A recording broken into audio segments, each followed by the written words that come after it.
Hello பட்டோஸ். நம்ம Sathyaraj and Vasanth Ravi நடிப்பில் super hero படமாக வெளியாகிருக்கிறது தான் பார்த்தீங்கன்னா நம்மளுக்கு வெப்பன். நிறையா பேர் பார்த்தீங்கன்னா ரிவ்யூவில் ஹாலிவுட்டில் அவ்வளோ சூப்பராக எடுத்திருக்காங்க, இது இவ்வளோ மொக்கையாக எடுத்திருக்காங்க அப்படின்னு சொல்லி பார்க்கும்போது உண்மையிலே மனசு வேதனையாக இருக்குங்க. ஏன்னா சைக்கிள் எடுத்த உடனேவே கயிறு மேலே ஓட்டணும் அப்படின்னு சொல்லி சொன்னால் யாருக்காக இருந்தாலும் கஷ்டம் தானே.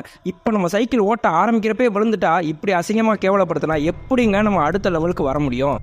தயவு செய்து இந்த மாதிரி புது முயற்சி எடுக்கிறவங்கள டிமோட்டிவேட் பண்ணாமல் விட்டு இருங்க. அதுவே அவங்களுக்கு செய்கிற பெரிய உதவி. நீங்களாம் இந்த மாதிரி படம் வரணும்னு சொல்லி நினைக்கிறீங்களா இல்லையா அப்படின்னு சொல்லிட்டு மறக்காமல் கமெண்ட் பண்ணுங்கள் நண்பா.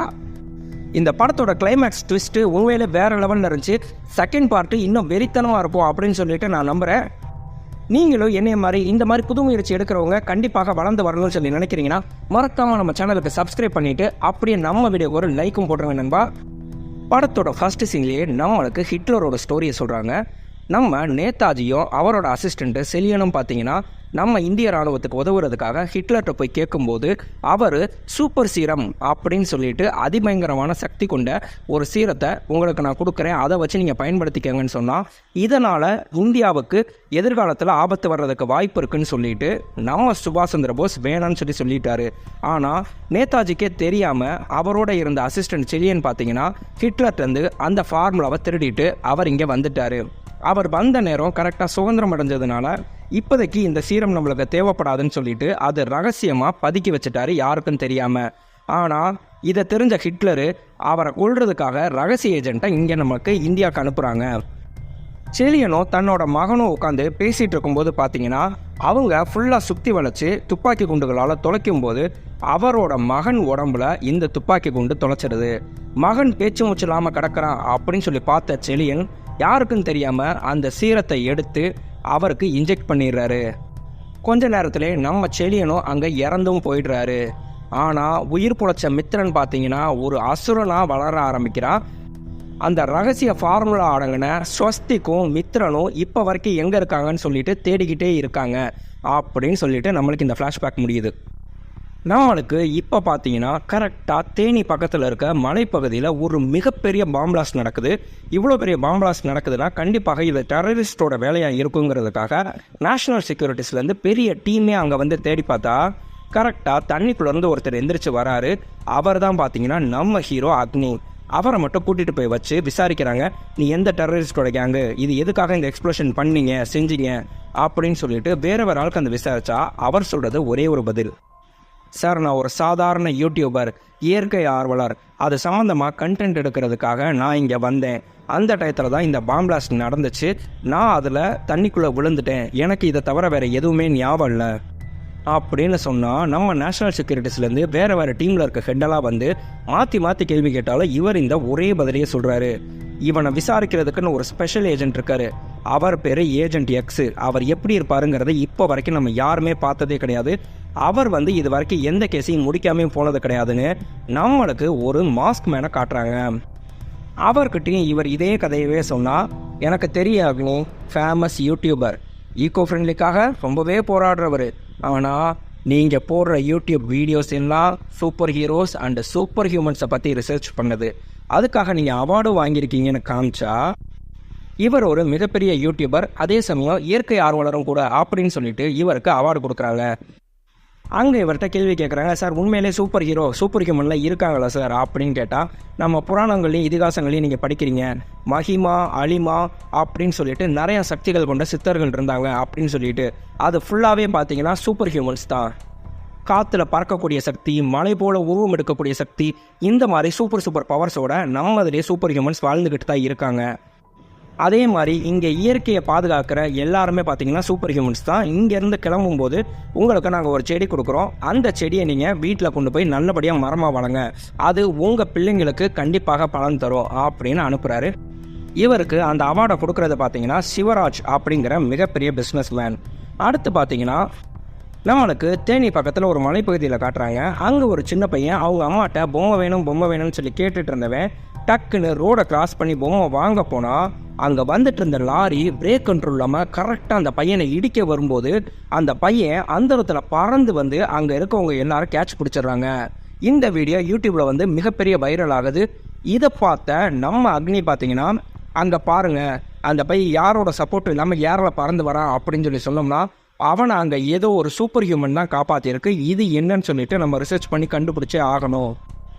இதை அவங்க டீம்கிட்ட சொன்னால் அவங்க டீமில் இருக்க ஃப்ரெண்ட்ஸும் நம்ம ஹீரோயினும் சொல்கிறாங்க, டேய் நீ நிறைய ஹாலிவுட் படம் பார்த்து கெட்டு போயிட்டடா, இதெல்லாம் எவ்வளோ ஃபேக்காக ரெடி பண்ண வீடியோடா அப்படின்னு சொன்னால் நம்ம அக்னி சொல்கிறாரு, இந்த உலகத்தில் டைனோசர்னு ஒரு விலங்கு வாழ்ந்துச்சு, அது இவ்வளவு பெருசாக இருக்கும், அதோட கழுத்து இவ்வளவு நீளமாக இருக்கும்னு சொல்லிட்டு சும்மா சொன்னப்போ எவனுமே நம்பலை. ஆனால் அதையே டைனோசர்னு ஒரு படம் எடுத்து இப்படிலாம் இருந்துச்சுன்னு சொல்லி காமிச்சதுக்கு அப்புறம் தான் ஆமாம் இது எல்லாமே உண்மைன்னு சொல்லிட்டு மக்கள் எல்லாரும் தெரிஞ்சுக்கவே ஆரம்பித்தாங்க. அந்த மாதிரி இந்த சூப்பர் ஹியூமனையும் நான் கண்டுபிடிச்சே தீருவேன் அப்படின்னு சொல்கிறாரு.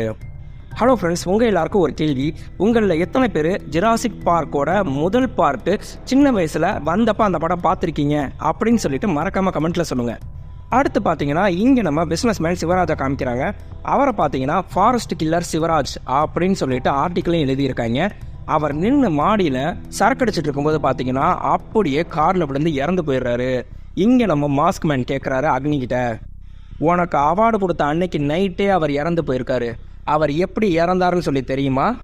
பேப்பரில் பார்த்தேன் சார், ஏதோ சூசைடோ என்னமோன்னு சொல்லி போட்டுருந்துச்சுன்னா, இந்த பேப்பரில் சொல்கிற கதையெல்லாம் இல்லை, அவர் போஸ்ட்மார்டம் ரிப்போர்ட்டில் என்ன இருக்குன்னு தெரியுமா? அவரோட கழுத்து நெரிக்கப்பட்டிருக்கு, அவர் இன்டர்னல் ஆர்கன் எல்லாமே பாதிக்கப்பட்டிருக்கு அப்படின்னு சொல்லி சொன்னால் ஒரு சூப்பர் பவர் அந்த இடத்துல வேலை செஞ்சுருக்கு. அதில் தான் பார்த்தீங்கன்னா அவர் மாடியிலேருந்து கீழேயே விழுந்தது. சார் இதை பற்றி எல்லாம் ஏன்ட்டையா சார் சொல்கிறீங்க, எனக்கு இதுக்கு என்ன சம்மந்தம், எனக்கு இதை பற்றி எதுவுமே தெரியாது.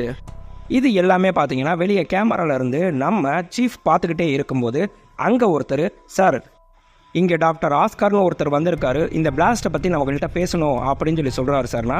ஓகே அவரை வர சொல்லுங்கள். அதே மாதிரி அந்த பொண்ணு அவந்திகா எங்க அப்படின்னு கேட்டால், சார் பிக் ஷாட்டோட பொண்ணு சார், அதனால் அனுப்ப மாட்டேங்கிறாங்கன்னா இது நேஷனல் செக்யூரிட்டி சம்மந்தப்பட்ட விஷயம், உடனே அந்த பொண்ணை இங்கே என்கொயரி ரூமுக்கு கூட்டிகிட்டு வாங்க அப்படின்னு அனுப்பி விட்றாங்க.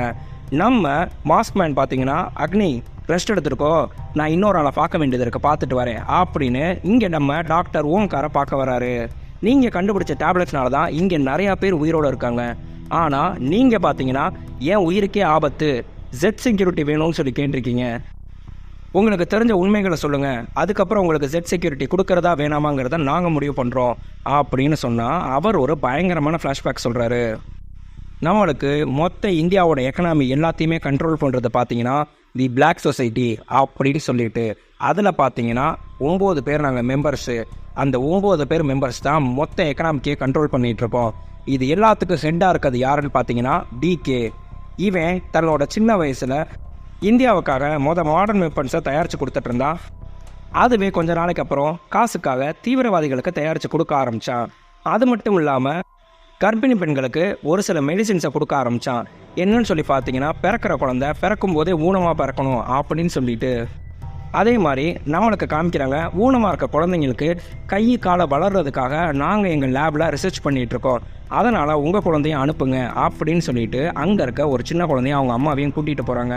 இது என்ன சார், செடி வளர்கிற மாதிரி டக்குன்னு ஊசி போட்டோன்னே கையும் காலை வளருது அப்படின்னு கேட்டால், ஆமாங்க அதுதாங்க எங்கள் ஆர்கனைசேஷன், நாங்கள் இதை இலவசமாகவே செஞ்சு கொடுத்துட்ருக்கோம் அப்படின்னா அவங்க அழுத்துக்கிட்டே கேட்குறாங்க, எங்கள் ஊசி போட்டால் என் குழந்தைக்கு கால் வளர்ந்துருமா, அவளும் எல்லாரும் மாதிரியும் நடக்க ஆரம்பிச்சிருவாளா அப்படின்னு கேட்டோம்னா, நீங்கள் கவலையே படாதீங்க, சீக்கிரமாகவே அவங்க பொண்ணு நடக்க ஆரம்பிச்சிருவான்னு அங்கே கூட்டிகிட்டு போகிறாங்க.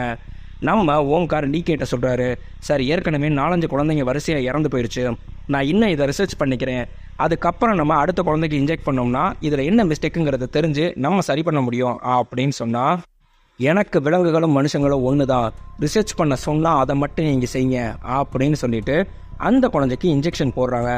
இன்ஜெக்ஷன் போட்ட உடனேவே பார்த்தீங்கன்னா டக்குன்னு நம்மளுக்கு அப்படியே கால் வளருது. அதை பார்த்தோன்னே அவங்க அம்மா அவ்வளோ சந்தோஷப்படுறாங்க. அந்த பாப்பா அவ்வளோ சந்தோஷத்தில் இறங்கி அவங்க அம்மாட்ட ஓடி வந்தால் கட்டி பிடிச்சி கொஞ்சிட்டு இருக்கும்போதே அப்படியே அந்த பொண்ணு மூக்குலையும் வாயிலையும் ரத்தமாக அங்கே இறந்து விழுந்துருது. ஆப்ரேஷன் ஃபெயிலியர் அப்படின்னு சொல்லிட்டு இங்கே நம்ம பிளாக் சொசைட்டி மீட்டிங்க்கு அவர் வராரு. அங்கே பார்த்தீங்கன்னா 8 பேர் உட்காந்துருக்காங்க. நம்ம டீமில் இருக்க சிவராஜ் இறந்து போயிருக்காரு. அவர் எப்படி இறந்து போனாருன்னு சொல்லிட்டு, உங்களை விட எனக்கு ஒரு அதிகப்படியான விஷயம் தெரியும், இந்த வீடியோ ஃபுட்டேஜை பாருங்கள் அப்படின்னு ஒரு வீடியோ ஃபுட்டேஜை காமிச்சா, அதில் நம்ம சிவராஜ் யாரோ கழுத்தை நிற்கிற மாதிரி அவரே அவர் கழுத்தை பிடிச்சிட்டு எப்படியாவது தப்பிக்கணும்னு சொல்லி பார்க்குறாரு. அப்படியே அங்கேருந்து கீழே விழுகிறாரு. அதே மாதிரி அடுத்து தேனியில் அந்த சின்ன பையன் பறந்து போய் விடுகிற வீடியோவையும் காமிக்கிறாரு. நல்லா உத்து பாருங்க, இந்த 2 வீடியோக்கும் ஏதோ ஒரு சம்மந்தம் இருக்குது. இங்கே டச் பண்ணாமல் அந்த குழந்தைய காப்பாற்றின மாதிரி நம்ம சிவராஜையும் யாரோ டச் பண்ணாமையே கழுத்தை நெரிச்சு கொண்டிருக்காங்க. நம்ம ஒரு சூப்பர் ஹியூமனை நோக்கி போருக்கு தயாராகிக்கிட்டு இருக்கோம் அப்படிங்கிறது தெரியுது அப்படின்னு சொல்லும்போது அங்கே அவரோட பாடிகார்டு, சார் சிவராஜுக்கு ஒரு gift வந்திருக்கு அப்படின்னு சொல்லிட்டு இங்கே கொண்டு வந்து கொடுக்குறாங்க. அந்த கிஃப்டை ஓப்பன் பண்ணி பார்த்தோம்னா அதுக்குள்ள உடம்ப துண்டு துண்டாக வெட்டி வச்சுருக்காங்க. வேற ஒன்றும் இல்லை, இது என்னோட பர்சனல் பாடிகார்டு தான். நம்ம அந்த சூப்பர் ஹியூமனை தேடுற மாதிரி அவனும் நம்மளை தேடிக்கிட்டு இருக்கான் அப்படின்னு சொல்லிட்டு நான் நினைக்கிறேன். நம்ம அவனை கண்டுபிடிச்சி கொள்ளலைன்னா அவன் நம்ம எல்லாரையும் கொன்றுவான் அப்படின்னு சொன்னான். நம்ம ஓம்கார் எப்படியாவது டிகேக்கு முன்னாடி அவனை கண்டுபிடிக்கணும், அந்த ஃபார்முலாவை கண்டுபிடிச்சி நம்ம டிகேவோட பிளேஸ்க்கு வரணும் அப்படின்னு சொல்லி நான் ஆசைப்பட்டேன். அதுக்காக பார்த்தீங்கன்னா கோஸ்ட் கேங் அப்படின்னு சொல்லக்கூடிய ஒரு மிக கொடூரமான கேங், அவங்கள வச்சு அந்த சூப்பர் ஹியூமனையும் ஃபார்முலாவையும் எப்படியாவது கண்டுபிடிச்சி ஆகணும்னு சொல்லிட்டு நான் ஒரு பிளான் பண்ணேன் அப்படின்னு காமிச்சோம்னா அவங்கள வர சொல்லி இவர் இங்கே காமிக்கிறாரு. இங்கே பாருங்கள், இந்த கூண்டுக்குள்ளே இருக்க எலியும் அந்த சூப்பர் ஹியூமனும் ஒன்று. நீங்கள் சந்திக்க போகிறது ஒரு நார்மல் பர்சன் கிடையாது, ஈஸியாக இந்த மிஷன் உங்களுக்கு முடியாது. அவனை நீங்கள் பார்த்தீங்கன்னா இந்த டாக்ஸிக் கேஸை அவன் மேலே நீங்கள் செலுத்துனீங்க அப்படின்னா அவன் வலு இழந்துருவான். அப்படி வலு இழந்ததுக்கப்புறம் மட்டும்தான் நீங்கள் அவனை பிடிக்க முடியும் அப்படின்னு சொன்னால் இங்கே நம்ம மாஸ்க் மேன் கேட்குறாரு, இதெல்லாம் கட்டுக்கதை மாதிரி இருக்கே ஓம்கார் அப்படின்னா, எங்கள் அப்பா காலத்துலேருந்து தேடிக்கிட்டு இருக்க ஒருத்தன் இது வரைக்கும் 100 பேரை நான் அனுப்பியிருக்கேன். அந்த 100 பேரையுமே கையாலேயே அடித்து கொன்னுட்டு அவன் அங்கேருந்து தப்பிச்சு போயிட்டான். இதுக்கெல்லாம் கண்டிப்பாக வாய்ப்பு இருக்குது அப்படின்னு சொல்லும்போது அடுத்து நம்மளுக்கு திருப்பூரில் ஒரு மீட்டிங்கில் ஒருத்தர் பேசிகிட்டு இருக்காரு. என்னன்னு சொல்லி பார்த்தீங்கன்னா, நான் இந்த கேஸ் கம்பெனியை மூடுறதா இல்லை, இந்த இடத்துல வேற ஒரு முடிவு எடுத்திருக்கேன், அது என்னங்கிறத நான் இப்போ உங்களுக்கு சொல்கிறேன் அப்படின்னா, நம்ம பிளாக் சொசைட்டியில் இருக்க இன்னொரு ஆள் தான் அங்கே மைக்கில் பேசிகிட்டு இருக்கும்போதே பார்த்தீங்கன்னா அவர் பாக்கெட்லேருந்து கன் எடுத்து எல்லாரும் முன்னாடி வச்சு ஷூட் பண்ணி தற்கொலை பண்ணிக்கிறாரு. அடுத்து மீதி இருக்க மெம்பர் எல்லாமே ஒவ்வொருத்தவங்களாக காணா போக ஆரம்பித்தாங்க. அவங்களோட தலை எல்லாமே பார்த்தீங்கன்னா டிகே வீட்டுக்கு கொரியரில் சேர்ந்துச்சு. மீதி அந்த பிளாக் சொசைட்டியில் உயிரோடு இருக்கிறது நானும் டிகேவும் மட்டும்தான். டிகே தன்னோட உயிருக்கு ஆபத்து வரப்போகுதுன்னு சொல்லி தெரிஞ்ச உடனே சாலமனை வர வச்சான் அப்படின்னு காமிக்கிறாங்க. நம்ம சாலமன் பார்த்தீங்கன்னா ஒரு ப்ரொஃபஷ்னல் ட்ரெயின்டு கில்லர். அவருக்கு ஃபோன் பண்ணி ஒரு அசைன்மெண்ட் கொடுக்குறாரு நம்ம டிகே. என்னென்னு பார்த்தீங்கன்னா, எனக்கு சொந்தமான ஒரு சூட் கேஸை ஒருத்தர் எடுத்துகிட்டு போயிட்டா அதை நீ போய் உடனே தூக்கிட்டு வரணும்னு சொல்லிட்டு. அங்கே பார்த்தா அவருக்கு பாதுகாப்பாக பயங்கரமான கில்லர்ஸ் ஒரு 5 பேர் இருக்காங்க. எப்படியாவது நீங்கள் என்னை காப்பாற்றணும் இந்த சூட் கேஸையும் சொல்லி சொன்னால் அங்கே வர்ற நம்ம சாலமன் ஒரு செகண்ட் கூட தாமதிக்காமல் சரமாரியாக அங்கே இருக்க எல்லாரையும் கத்தியால் வெட்டி வீசிட்டு அந்த சூட்கேஸை கொண்டு இங்கே நம்ம டிகேட்ட ஒப்படைக்கிறாரு. டிகே, இந்தா, இதுக்கு மேலே என்னால் வேலை செய்ய முடியாது, ஏன்னா ரத்தத்தை பார்த்து பார்த்து பார்த்து எனக்கு வாழ்க்கையே வெறுத்து போச்சு அப்படின்னு சொன்னால் அதை நீ முடிவெடுக்கக்கூடாது. உன் பொண்ணு இறந்து போனதுக்கப்புறம் அதே மாதிரியே க்ளோனிங்கில் ஒரு பொண்ணை உருவாக்கி உனக்கு கொடுத்த கடவுள் யார் அப்படின்னு கேட்டால் நம்ம டிகே நீ தான். அப்படிங்கிறப்ப இந்த கடவுள் சொல்கிறத தான் நீ கேட்கணும். இந்த சூட்கேஸ் எனக்கு கிடையாது, உனக்கு தான். இதுக்குள்ளே பார்த்தேன்னா ஒரு மெட்டல் வெப்பன் இருக்குது. நீ ஒருத்தனை சந்தித்து அவன்கிட்ட இருக்க ஃபார்முலாவை எடுத்துகிட்டு அவனை கொல்லணும். அவனை துப்பாக்கி குண்டு கூட தொலைக்க முடியாது, ஆனால் இதில் இருக்க மெட்டல்னால் அவனை வெட்டி வீச முடியும். அதுக்காக தான் உனக்கு இந்த மெட்டல். அவன் இப்போ தேனி பக்கத்தில் இருக்க மலை கிராமத்தில் வாழ்ந்துட்டுருக்கான். நீ உடனே போய் உன் வேலையை முடிச்சுட்டு வான்னு அனுப்புகிறாரு. இங்கே நம்ம ஓம்கார் சொல்கிறாரு, சார் நான் என்னோடய எல்லா இன்ஃபர்மேஷனுமே உங்களுக்கு சொல்லிட்டேன், எனக்கு நீங்கள் ஜெட் பாதுகாப்பு கொடுங்க அப்படின்னு கேட்டால் நம்ம மாஸ்க் மேன் சொல்கிறாரு, நீங்கள் ஆல்ரெடி Z+ பாதுகாப்பில் தான் இருக்கீங்க, எங்களை மீறி உங்களை எவ்வளவும் தொட முடியாது, நீங்கள் தைரியமாக இருங்கன்னா. அடுத்து நம்ம அவந்திகாவை காட்டுறாங்க. எல்லாரும் ஒவ்வொரு கதை வச்சுருக்காங்க. அவந்திகா, நீங்கள் உங்களோட கதையை சொல்லுங்கள். அந்த சின்ன பையனை பார்க்க போனீங்களே என்னாச்சுன்னு கேட்டால் நம்ம அவந்திகா வேறு யாரும் கிடையாது, நம்ம பிளாக் சொசைட்டியோட ஹெட்டு டிகேவோட பொண்ணு தான். நம்ம டிகேவை பார்த்து பேசினா, என்னம்மா எதுவும் வேணுமானா? இல்லைப்பா எதுவும் வேணாம், நான் யூடியூப் கண்டென்ட்டுக்காக பார்த்தேன்னா தேனி வரைக்கும் போகிறேன்ப்பா, அதை சொல்லிட்டு போகலான்னு சொல்லிட்டு தான் வந்தேன் அப்படின்னா, ஓகேம்மா பார்த்து போயிட்டு வா, நம்ம காட்ஸ் உனக்கு கூட இருப்பாங்க அப்படின்னு அனுப்பி வைக்கிறாரு. இதை ஃபுல்லாக அங்கே இன்னொருத்தர் கேட்டுட்ருக்காரு. யாருன்னு பார்த்தீங்கன்னா பிளாக் சொசைட்டியில் இருக்க ஒருத்தரோட பையன். எங்கள் அப்பாவை இவன் கொன்னதுக்கு கண்டிப்பாக இவன் பொண்ணை நான் கொடூரமாக கொள்ளுவேன், அந்த சீட்டையும் நான் பிடிப்பேன் அப்படின்னு சொல்லிட்டு தேனிக்கு போகிற அவன் பொண்ணை கொடூரமாக கொன்னே தீரணும், ஆட்களை அனுப்புங்கன்னு அனுப்பி வைக்கிறாரு.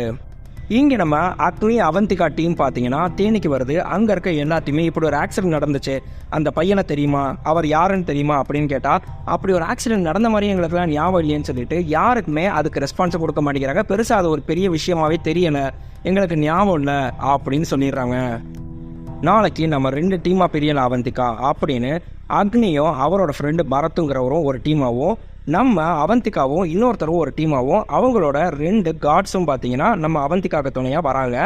அங்கே ஒரு பையன் பார்த்தீங்கன்னா, நீங்கள் வந்து தனிஷை தானே தேடி வந்திருக்கீங்க, அந்த காற்றுல பறந்தானே அந்த பையன் தானே, அங்கே இருக்க பழைய ஃபேக்ட்ரியில் தான் பார்த்தீங்கன்னா அவன் இருக்கான் அப்படின்னு சொன்னோம்னா, நம்ம காட்ஸோட அவந்திகா நேராக அந்த பழைய ஃபேக்ட்ரிக்கு போகிறாங்க. அதே சமயத்தில் இங்கே நம்மளுக்கு காமிக்கிறாங்க, அந்த பையனோட வீடை கண்டுபிடிச்சி நம்ம அக்னியும் பரத்தும் பார்த்தீங்கன்னா அந்த பையன் வீட்டில் உட்காந்து பேசிகிட்டு இருக்காங்க. அப்பயே தெரியுது அவந்திகாவுக்கு இது ட்ராப்புன்னு. அங்கே உள்ளே போன அவந்திகாவோட காட்ஸு அவரோட ஃப்ரெண்டு எல்லாத்தையுமே டக்குன்னு ஒரு கேங்கு போட்டு தள்ளுது. அதுதான் பார்த்தீங்கன்னா நம்ம ஸ்கல் கேங்கு. அவந்திகாவை தவிர மீதி எல்லாரையும் போட்டு தள்ளுனா அங்கேருந்து ஃபோனில் ஆர்டர் வருது, அவளோட கையை உடச்சி எனக்கு வீடியோ அனுப்புங்கடா அப்படின்னா அவங்க கையை அப்படியே உடச்சி வீடியோ அனுப்பி விட்றாங்க.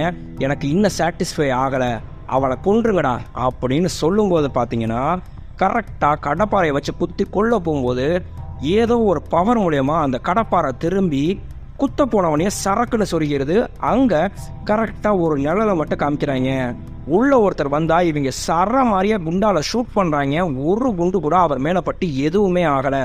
அப்படியே உள்ள நடந்து வந்தா சுருட்டை பற்ற வச்சுட்டு மாசான ஸ்டைலில் நம்ம சத்யராஜை காமிக்கிறாங்க. அவரோட கையை ஆட்டினாலே ஒவ்வொரு தவணும் பறக்கிறான். வெப்பன்ஸ் எல்லாம் அவர் சொல்கிறத கேட்டு சரக்குன்னு அங்கே இருக்க எல்லாரையுமே குத்தி கொள்ளுது. எல்லாரையும் கொண்டுட்டு நம்ம அவந்திகாட்ட வராரு.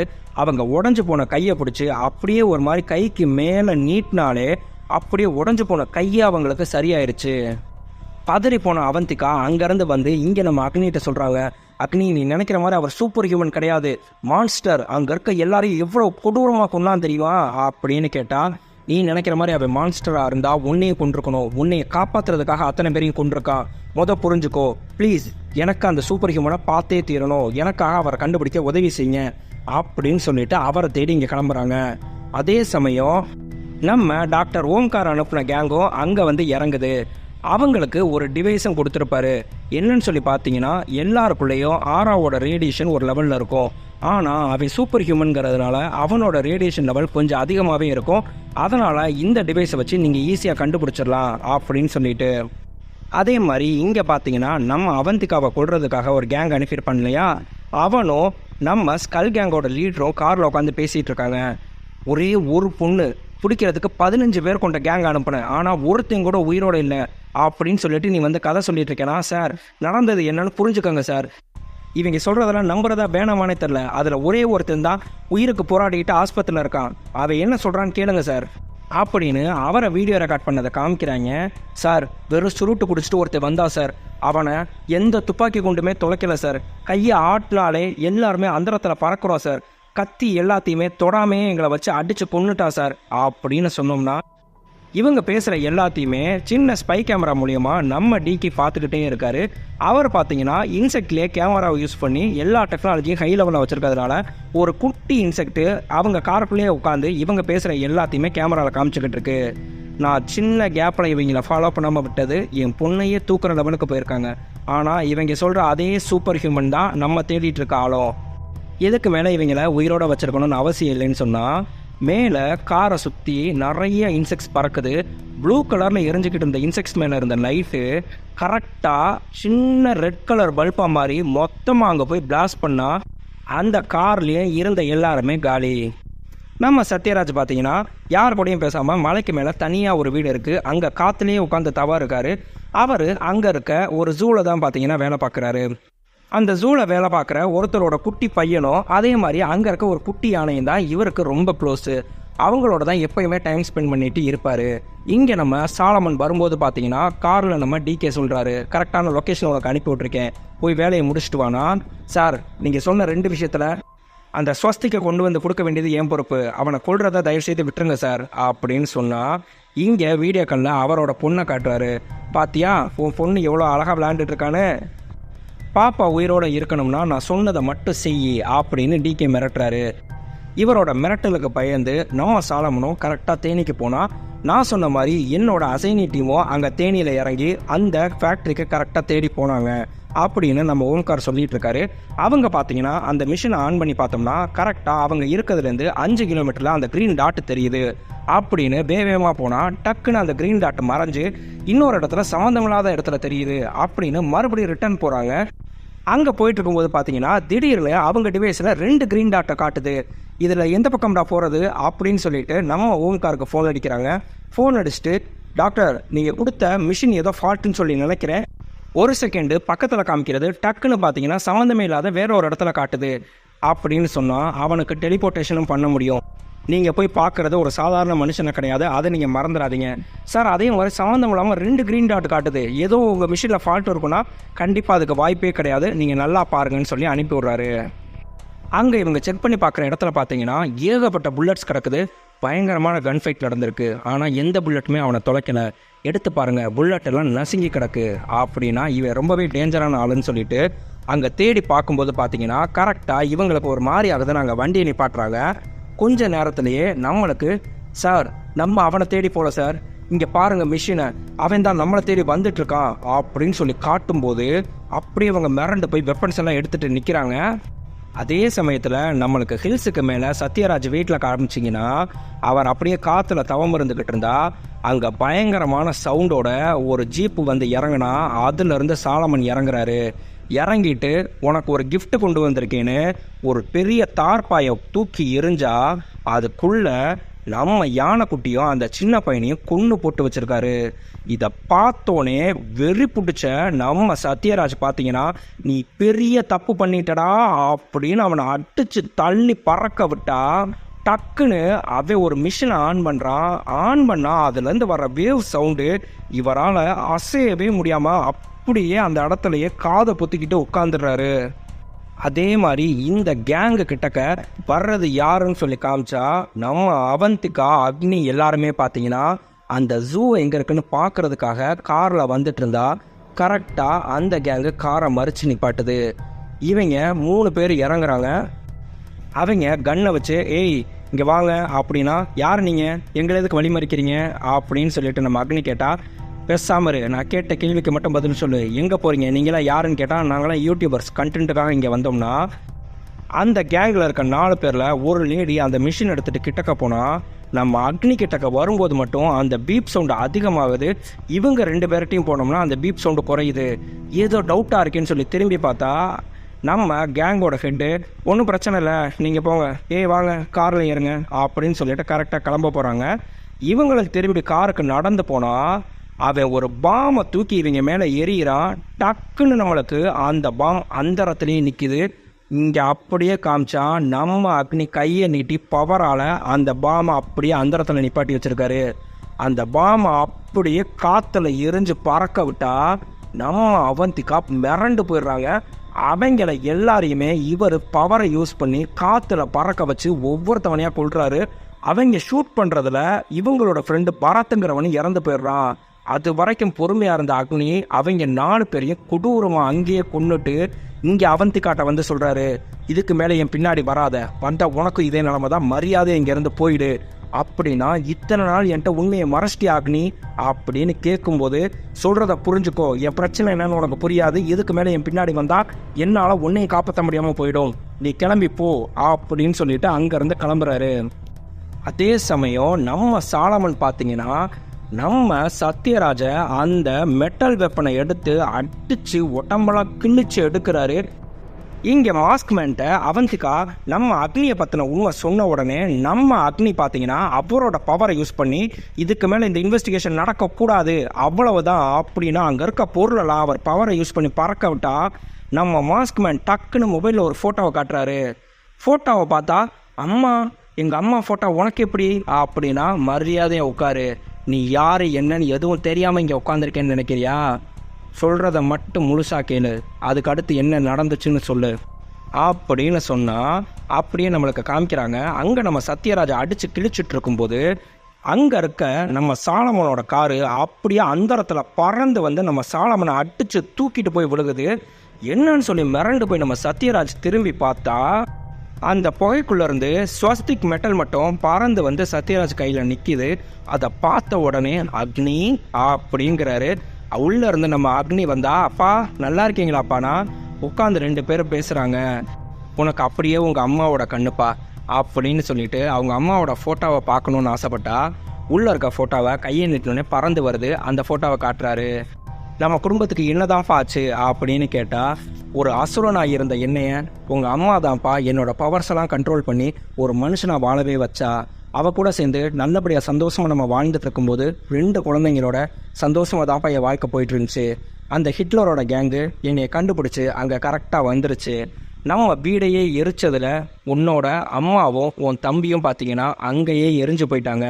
ஒன்றை மட்டும் அங்கேருந்து காப்பாற்றி தூக்கிட்டு ஓடும்போது ஒரு ராக்கெட் லான்ச்சரை வச்சு நம்மளை ஃபயர் பண்ணதில் அந்த ராக்கெட் லான்ச்சர் விழுந்து நம்ம சத்யராஜ் ஒரு பக்கம், நம்ம அக்னி ஒரு பக்கமாக பள்ளத்தாக்கில் விழுந்துடுறாரு.